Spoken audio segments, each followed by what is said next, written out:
Alright, so if you don't already know, Octane is a third-party GPU render engine created by the company Otoy. And by third-party, I mean it's not developed by Maxon, my other favorite company who makes Cinema 4D. Unlike the other render engines that come packaged by default in Cinema 4D, like Standard, Physical, Pro Render, and now added to the collection Redshift, Octane kind of has its own thing going. And the CEO of Otoy, Jules Urbach, is on a mission to one day develop the holodeck, and Octane is just one component of that ultimate goal. So definitely go look up some interviews with him. He's a total genius and super interesting dude. Regardless, the big three players in the render engine game right now are Octane, Redshift, and Arnold. I mean, there are a ton of other render engines too, and it can get overwhelming, like Corona, which is a very pretty unbiased CPU renderer, V-Ray, which I feel is being used less, but definitely had its heyday a few years ago, Pixar's RenderMan, Maxwell, Blender's Cycles, which is now also available for Cinema 4D through Insidium, NVIDIA's iRay, URender, which is a real-time renderer, and Eevee, which is also a super cool real-time renderer in Blender, and there's one called Thea, and even one called Indigo, which does the most realistic calculations of light and has some very unique capabilities that are cutting edge, but ultimately is a very specialist kind of tool.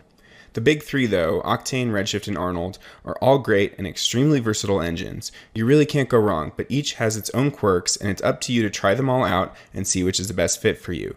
All three, including Arnold, now support GPU rendering, and this is extremely important because GPU render engines are typically an order of magnitude faster than CPU render engines, unless you're a studio with a massive render farm. GPUs are basically supercomputers within your computer, and they crunch images tens or hundreds of times faster than CPUs, as their name, Graphics Processing Unit, would imply.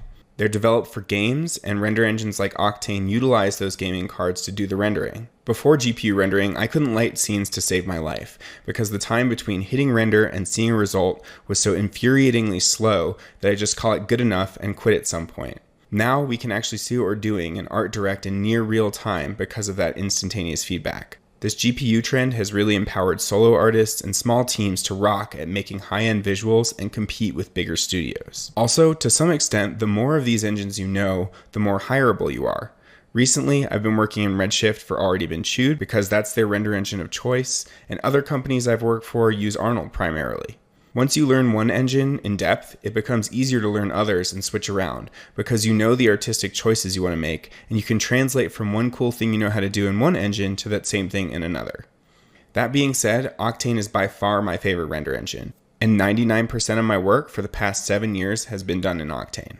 I feel that it's the easiest to use and that you can get a beautiful result the fastest out of any engine, which is so important to me as an artist that tries to produce large quantities of work at a rapid pace, yet still maintain a very high quality level. I also love that Octane has a lot of unique creative features that the other engines don't, but we'll get into all that later. Lastly, I've been throwing around the term unbiased and biased, so to fill you in on that, unbiased basically means that the render engine isn't taking any shortcuts to produce its renders, so typically the results are harder to make look unrealistic.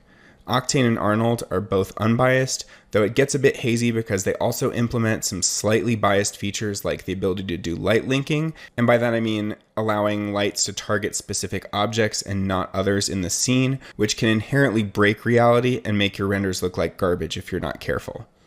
Redshift, on the other hand, is fully biased, and that has its own benefits in speed, full manual control, and some other unique features. Neither unbiased nor biased is better, and every render engine will excel in certain areas over others.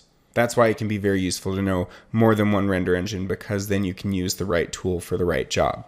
Anyway, that was a lot of words, so now I just want to show you some of my favorite work that I've ever seen produced in Octane, and hopefully get you hyped for the possibilities of using this engine.